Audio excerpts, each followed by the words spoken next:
This happened a few months ago. I lost my job and needed a break. So I decided to hit the Appalachian Mountains for some solo hiking. I thought being out in nature would clear my head. I set up camp by a small brook. The towering pines felt comforting, and everything seemed normal at first. I was hopeful for some peace. That night, I crawled into my tent. It was dark, and I was ready to sleep.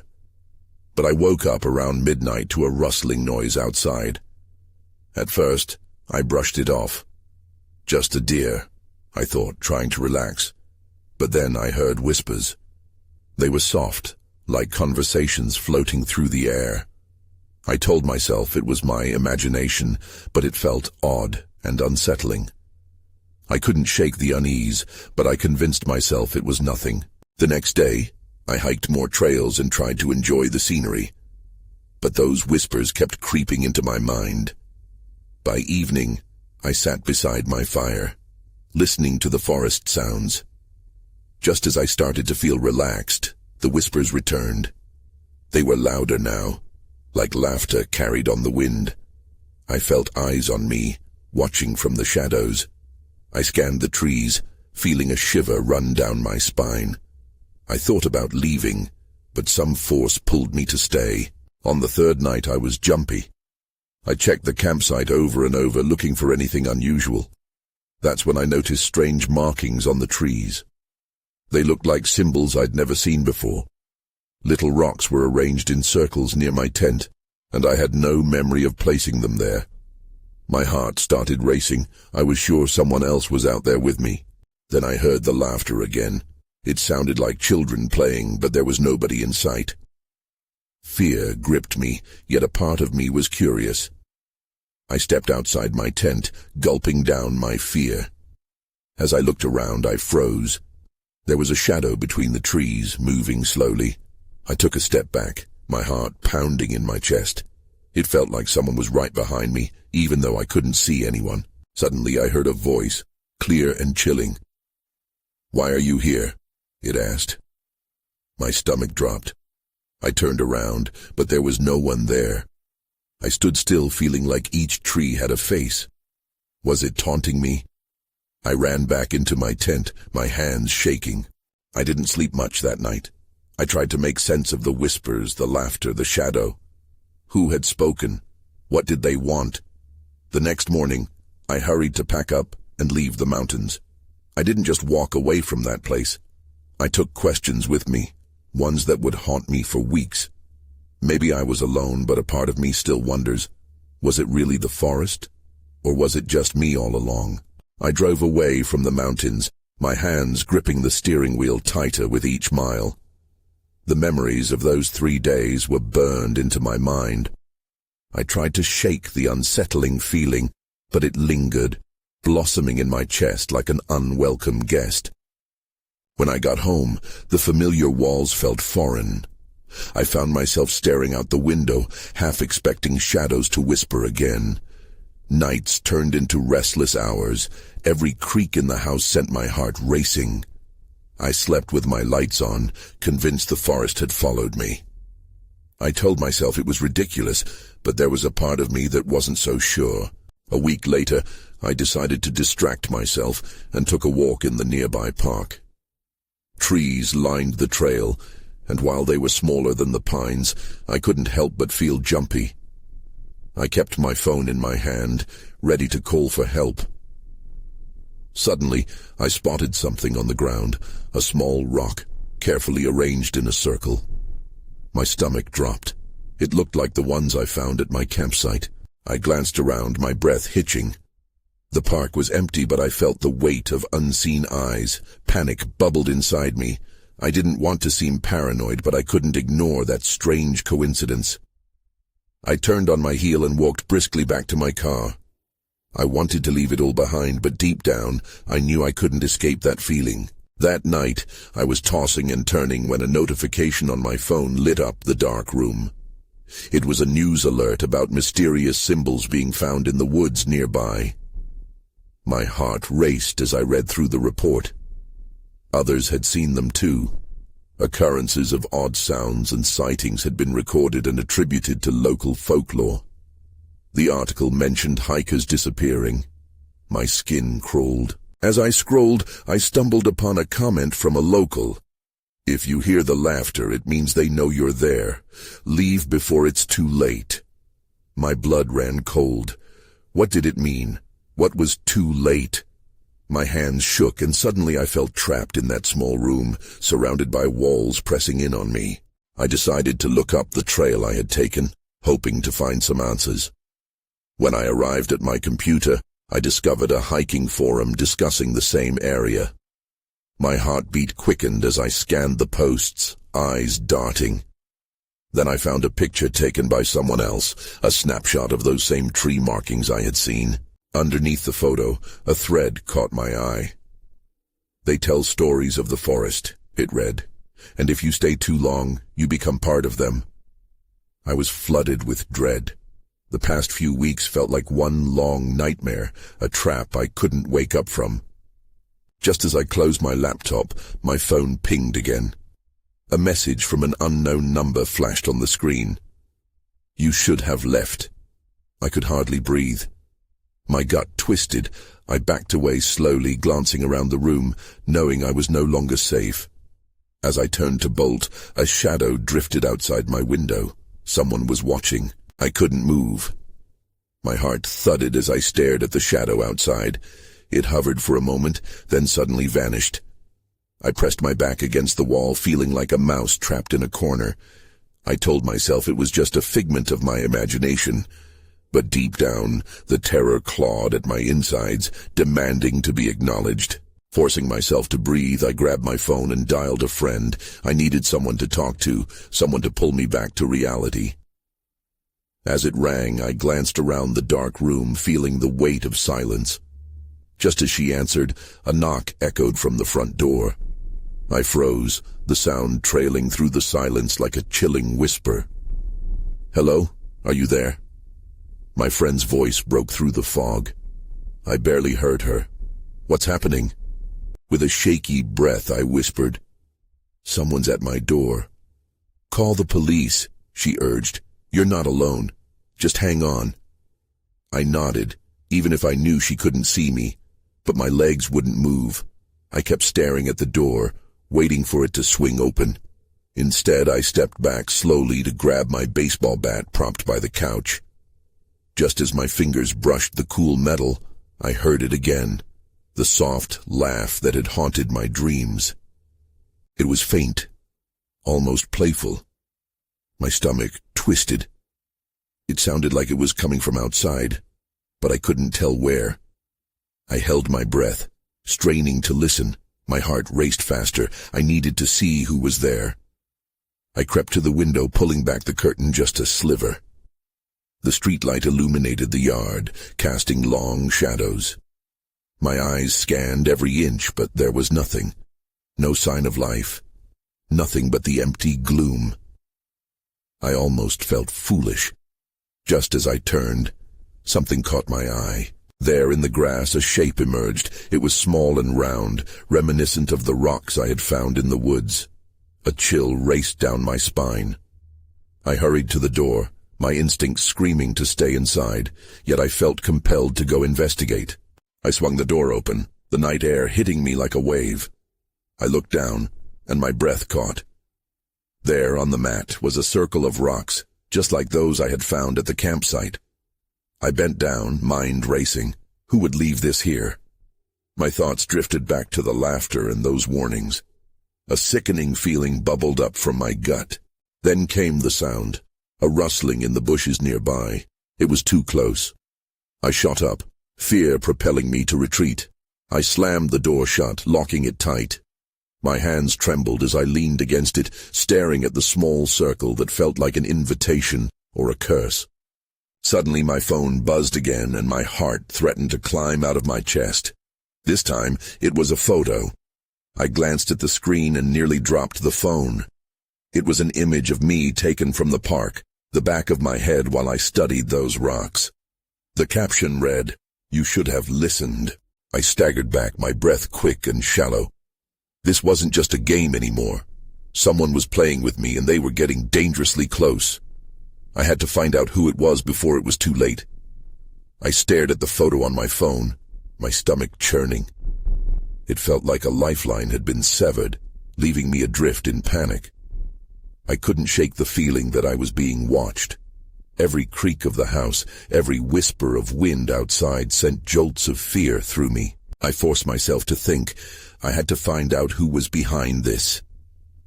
I sat on the floor, back against the door, eyes glued to the screen. I clicked on the image again and zoomed in. The resolution was clear enough that I could see the trees framing the background, the familiar trail leading away from my campsite. But then I noticed something even more unsettling. A shadow behind a tree. Just a glimpse of something moving. Focus, I whispered to myself. I thought of calling the police, but would they even take me seriously? I needed something tangible, something that would convince them this was real. After toggling through my phone's apps, I found the one I needed, the Nightscope app. I had downloaded it a few weeks back to experiment with night photography. I grabbed my bat again and edged towards the window, heart pounding, praying that whatever I found outside would lead me to answers. Keeping the curtains partially drawn, I activated the app. The screen lit up in shades of green, enhancing even the smallest flicker of movement. I scanned the yard, the shadows morphing into wavering figures that triggered my imagination. My breathing felt constricted. I tried to calm myself. Then I froze. There, at the edge of my property, just beyond the light from the street lamp, a figure loomed. It was small and hunched, barely discernible, but the unmistakable outline sent chills racing through me. My mind raced back to the laughter, that sickening echo. I couldn't just sit there. I needed to know what it was. Shaking, I stepped back from the window, my heart hammering. Just as I considered my next move, the phone buzzed again, shattering the stillness. I couldn't ignore it. I had to look. I picked up the phone and opened the message. This time it wasn't a photo, but a video. With shaking fingers, I pressed play. The image flickered to life, showing the inside of a dimly lit room. A high-pitched laugh echoed through the thin speaker, sending waves of dread through me once more. The camera panned, revealing a table scattered with what looked like rocks. My rocks, the ones I found during the hike. Suddenly the video cut to another scene. A figure appeared, cloaked in darkness. "You could have listened," it said, voice distorted as if someone was playing with the sound. The figure raised a hand, and I gasped as I recognized the ring on their finger, the same one I had seen at the campsite, a twisted band with a small stone that glimmered in the dim light. I couldn't breathe. Everything was tightening like a noose around my throat. This was too much. That's when I heard a sound, a tapping at the window behind me. I whipped around, adrenaline surging, ready to fight. But what I saw made my blood run cold. The window was slightly ajar, and outside, a face peered in. It was a child, maybe 8 or 9 years old, with wild hair and wide, terrified eyes. Though relief washed over me for a split second, it quickly turned into panic. This wasn't just any child. It was the same kid I had seen in the video, the one who had laughed, the one holding my rocks. I stumbled back, gripping the bat tightly. "What do you want?" My voice was shaky, but I had to sound brave.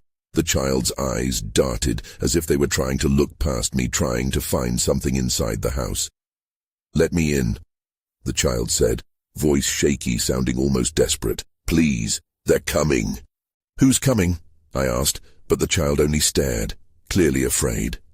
Suddenly they dropped to the ground, and I strained to see what was happening. A dark shape flitted past the window behind them, vanishing just as quickly. Fear surged. I had to make a choice. The child could be a distraction, a ploy, but what if they were genuinely in danger? I glanced at the door. Should I open it? "Please," they cried again. "They're not safe. I need help." I hesitated, heart racing. Before I could answer, I lost sight of the dark shape that had moved outside. I approached the window again, hoping to catch a glimpse, nerves tingling. The child's eyes were locked onto my own, wide and pleading. Then came the unmistakable sound of heavy footsteps on the porch. My heart dropped into my stomach. I couldn't stay here. I had to act. "Stay there!" I yelled to the child as I backed away from the window. Gripping my bat, I moved to the nearest exit. Then, as if on cue, someone banged on the front door. It rattled the hinges and fear crept up my spine. "Open up!" a voice called. It was deep and low, echoing through the silence. "We know you're in there." I glanced back at the window. The child was still there, now trembling, fear mixed with rage. "Why are you doing this?" I shouted. "They won't stop unless you do," the child yelled back. My mind spun. I couldn't trust anyone right now, but my gut told me to help. I turned back to the door just as it shook again. With a deep breath, I dashed towards the back entrance. I carefully opened the door just a crack, my senses on high alert. Outside, the cool air hit me like a wave, and I could see nothing but darkness beyond the porch light. The footsteps halted, and I could feel them waiting, just out of view. I stepped into the night, bat in hand, ready for whatever was coming. Then everything fell silent, the fear suddenly heavy in the air. I looked back at the child, still watching. Confusion and terror etched on their face. I had to make a decision quickly. That's when I heard the ominous laughter again, not from the child, but from the darkness beyond. It was mocking, echoing through the night. I faced the void ahead, gripping the bat like a lifeline. I needed to uncover the truth, but that laughter hinted at more chaos waiting for me. What had I gotten myself into? I stepped outside, keeping low, my heart pounding as the laughter faded into the darkness. The porch creaked beneath my feet, and I glanced back at the child. They were still there, eyes glistening with fright, but I couldn't afford to lose my focus. The laughter echoed again, pulling my attention away from the child. It sounded closer now, a taunting melody that weaved through the trees. I took a cautious step forward, the bat feeling heavier in my hands. Shadows danced around me, and I strained to cut through the darkness, searching for the source of that unsettling sound. Suddenly, a figure emerged from the edge of the woods. It was a tall silhouette, shifting and blending with the darkness. I squinted, trying to make out any details, but it remained just beyond the reach of the porch light. An instinctual chill prickled at the back of my neck. "Who are you?" I called out, my voice stronger than I felt. My grip on the bat tightened, and I positioned myself defensively. "Don't you want to play?" The voice was mocking, playful, a stark contrast to the menacing presence looming in the shadows. The moment felt like an eternity. I didn't wait for a response. I turned to the child, desperate for a plan. "Stay close to me." But the child was already ahead, darting toward the woods. "Please, we have to go," they urged, their tiny figure disappearing into the dark. Panic surged through me. I had no idea what they were running from or where they were going. Just as I hesitated, the figure stepped forward into the light. My pulse quickened, but all I could see was a mask, grotesque and contorted, hiding whatever semblance of a face lay beneath. It wore tattered clothes that hung loosely, echoing the same wildness as the child's hair. I took a cautious step back. "Help us or join us," it sneered, extending a hand towards me, as if beckoning me closer to something I couldn't quite see. "Get away!" I shouted, raising the bat. I felt frozen, paralyzed between the threat in front of me and the child somewhere in the darkness. That laughter rang through the air again, and in a moment of sheer instinct, I bolted after the child, adrenaline pushing me forward. I banked on the hope that the kid had some sort of plan, an escape route that led us to safety. But deep down, I felt the weight of doubt urging me to turn back. Running through the underbrush, branches snagged at my clothes, and the ground shifted beneath my feet. I stumbled forward, hands outstretched, trying to grasp hold of something, anything. "Where are you?" I shouted, my voice swallowed by the night. That's when I heard a scream. It was raw and desperate, piercing through the dark. It wasn't just the child, it was a cry of pain, echoing from somewhere close. My heart dropped. I had to find them, but in this web of shadows and fear, I felt like I was losing my way. Then everything went quiet again.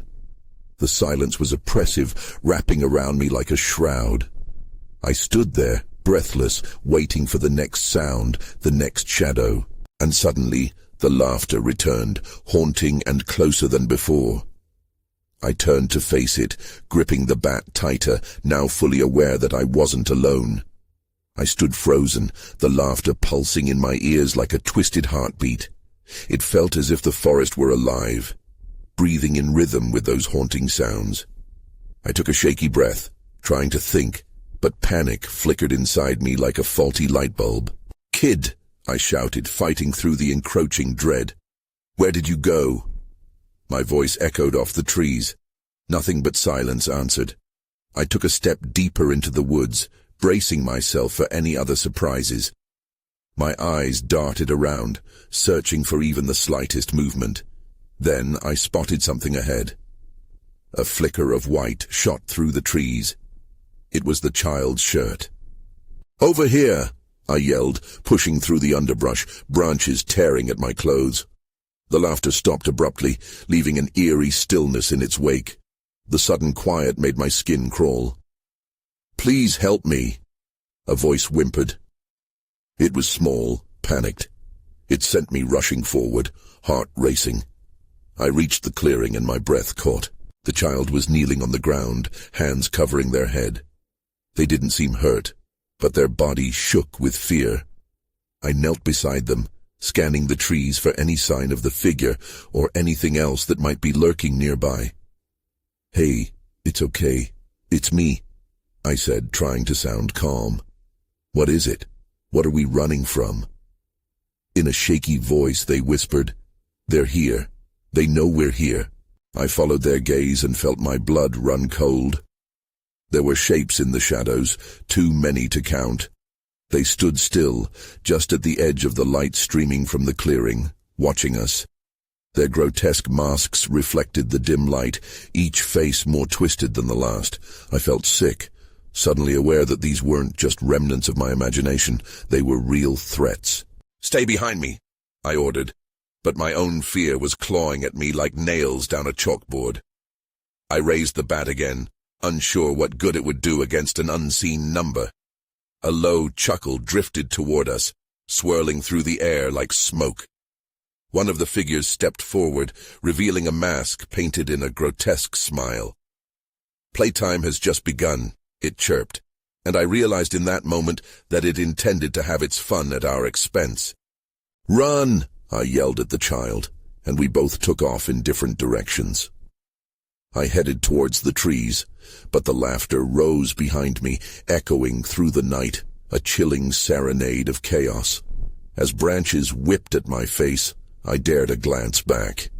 The child was still nearby, thankfully, but the figures were gaining ground. Their movement was unnaturally fast and fluid. They slithered through the shadows like phantoms. Suddenly, the ground gave way beneath my feet. I stumbled, tumbling into a small ravine filled with thick underbrush. I landed hard, the air knocked out of my lungs.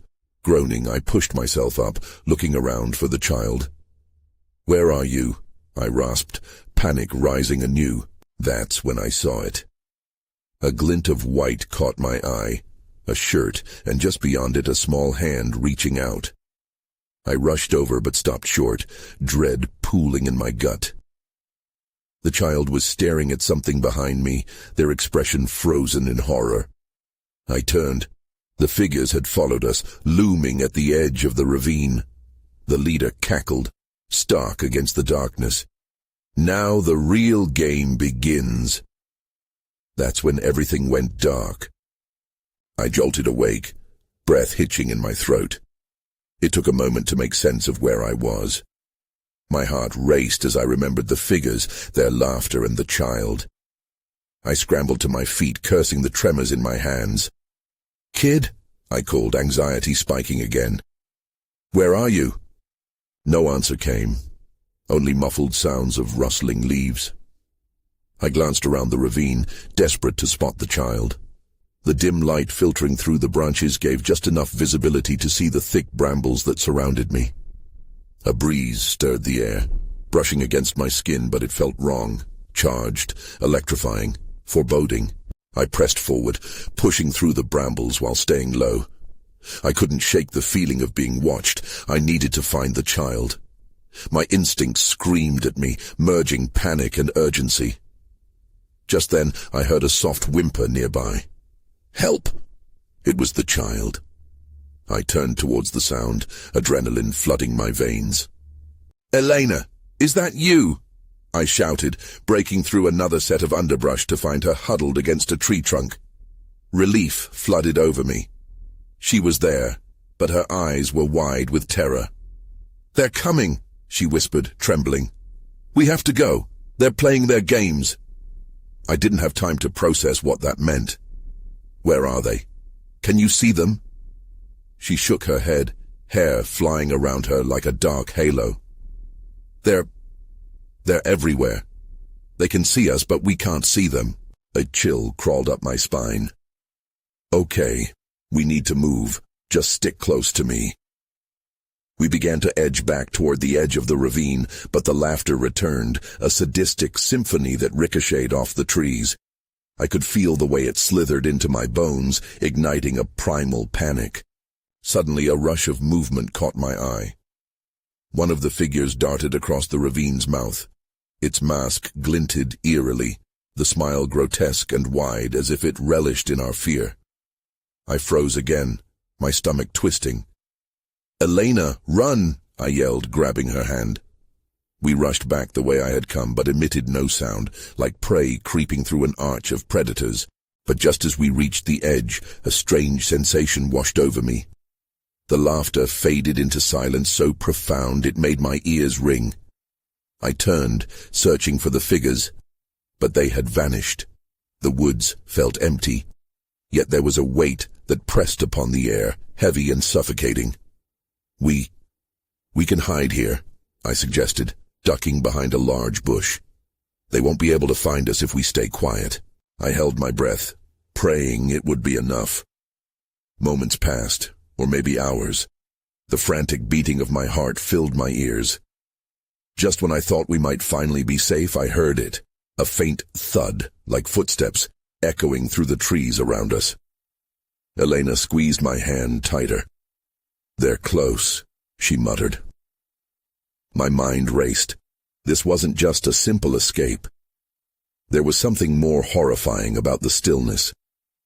Then I remembered the leader's voice and the promise of a game. That's when I felt it. A hand, clammy and unnatural, creeping up my back. I jerked forward in shock, but froze at the sight behind me. Staring down at me through the bush was the leader, laughter bubbling up from somewhere deep within. "You didn't think you could hide from me, did you?" Everything went dark again. I blinked, the darkness suffocating, pressing against my eyelids like a weight I couldn't shake off. I gasped and felt the cool ground beneath me. When I finally opened my eyes again, I was no longer hiding behind the bush. Instead, I lay sprawled on a path. The damp earth seeped into my clothes, and Elena's terrified face swam into focus above me. "Are you okay?" she whispered, the usual tremor in her voice replaced with a sharp edge. Before I could respond, I heard the laughter again, closer this time. It felt like they were right above us, like a storm trickling through the branches. I pushed myself up, instinctively looking around, but the trees offered no protection, only shadows shifting under the fading light. I took a deep breath to steady myself. We need to move now. We scrambled to our feet, and just as I turned to guide her down the path, I caught a glimpse of the leader. He stood at the edge of the trees closer than before.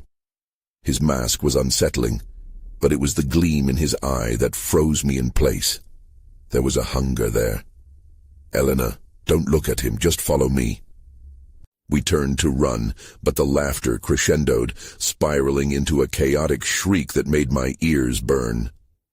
I felt it again, the inevitable feeling of being hunted. We dashed down the narrow trail, branches clawing at my arms and legs as if the forest were trying to hold us back. Suddenly I stumbled, falling hard against the ground. Pain shot through my ankle, but I bit down on my lip to stifle a cry. "Elena!" I gasped, forcing myself to stand again despite the sharp sting. She looked back, fear flashing across her face. "We can't stop. They'll catch us."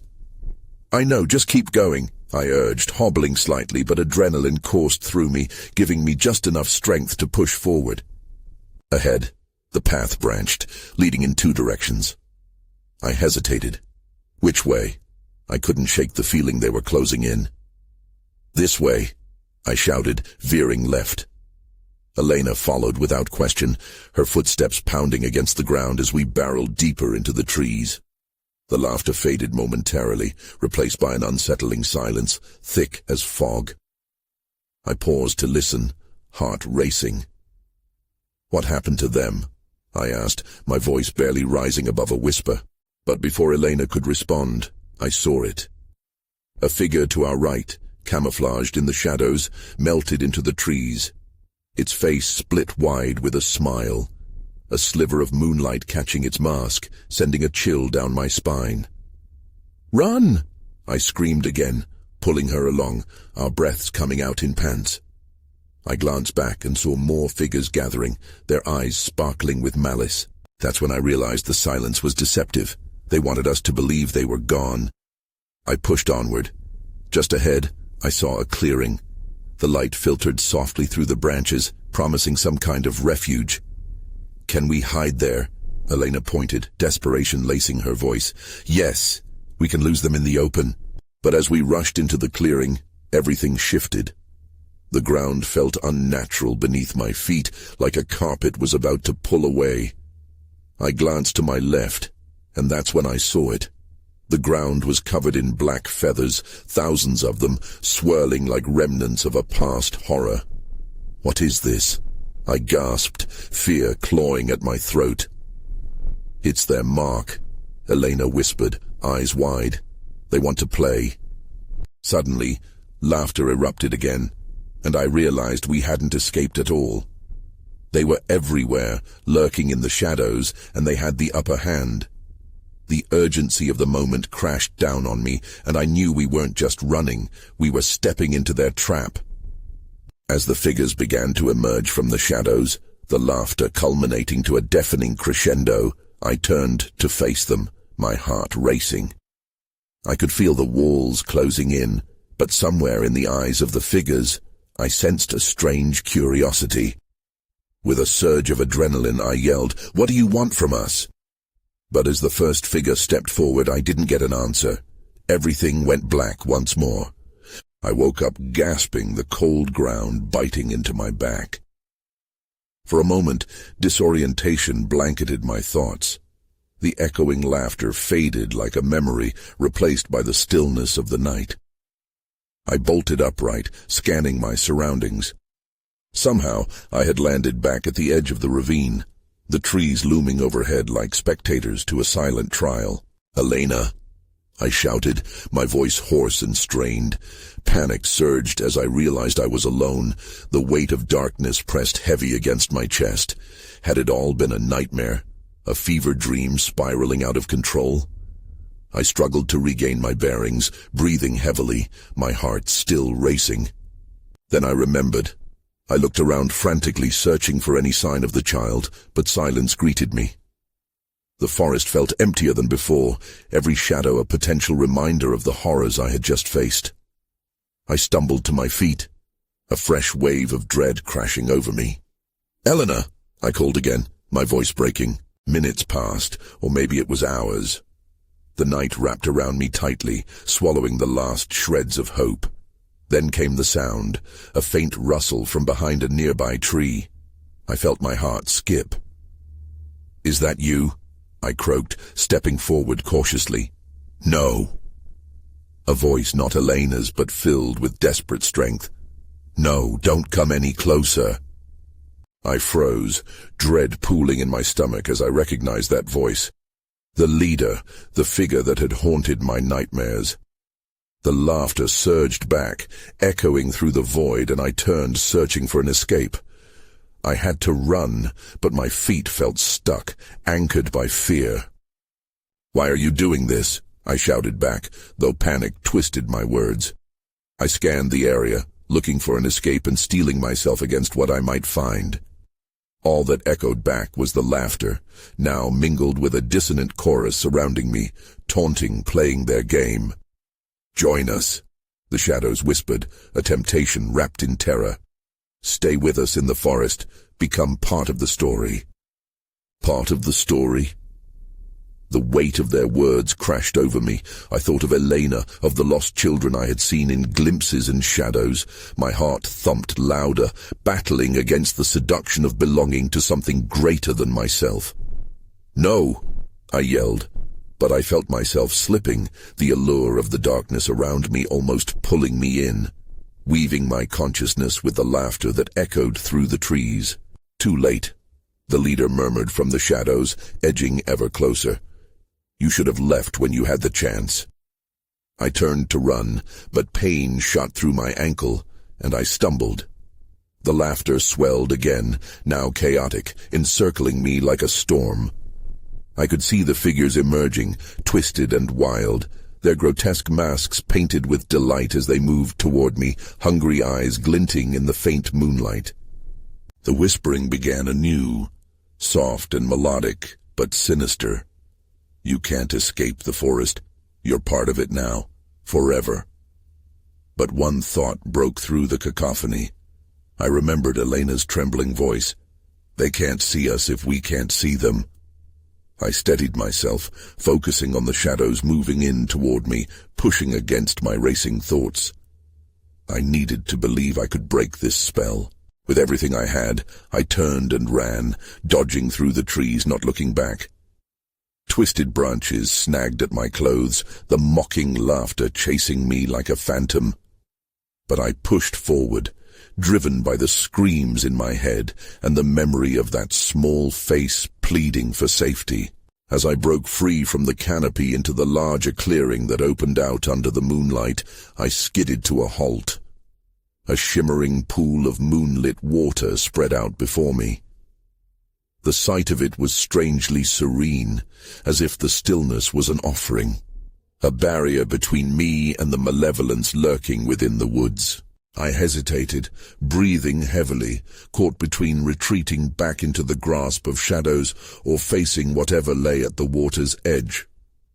Just as I formulated a plan to skirt around the edges, the shadows coalesced directly behind me, their laughter harmonizing in a chilling crescendo. Realization hit me. The forest was alive, and they were a part of it, chasing me to become a member, an eternal plaything in their twisted narrative. But I wouldn't be consumed. I took a deep breath, letting the air fill my lungs as strength surged within me. I faced the pool crouching. Whatever darkness pursued me, I knew I couldn't let them claim me. I plunged into the water, the shock enveloping me. The world faded as I sank, swirling darkness obscuring the forest, carrying me away. As I drove deeper, the laughter distorted into muffled echoes. I didn't know how long I lingered below the surface, weightless amidst the shadows, but eventually I felt myself break through into light. The water released me, my breath returning exhilarated and fresh, all while the forest faded like a dream. I gasped, rising to the surface of a nearby pond in the middle of a separate clearing, far from the woods I had fled. Suddenly, the silence felt ominous, and I looked around, half expectant of shadows lurking by the trees. But I was alone. The stars adorned the night sky, calm and bright. For a moment, all my fears dissipated, and there was a strange sense of relief. I pulled myself onto the bank, soaked and trembling, but free from the consciousness that had hunted me. But then I glanced back toward the woods. There was still that heaviness clinging to the air, the threat not entirely vanquished. I stood there a moment, uncertainty swirling. Everything lay ahead, uncharted and open. Behind me the forest loomed, dark and foreboding, full of whispers that wouldn't easily let go. I took a wary step back, sensing the night closing in once more, unsure if I had truly escaped or if the pull of the forest would always linger. "You can't run from us." The laughter echoed faintly, and the shadows flickered as if they were only waiting for a moment of weakness to claim me once again. With a chill gripping my heart, I turned and ran into the night, knowing that some questions might never be answered, and the shadows would always be waiting on the edge of memory.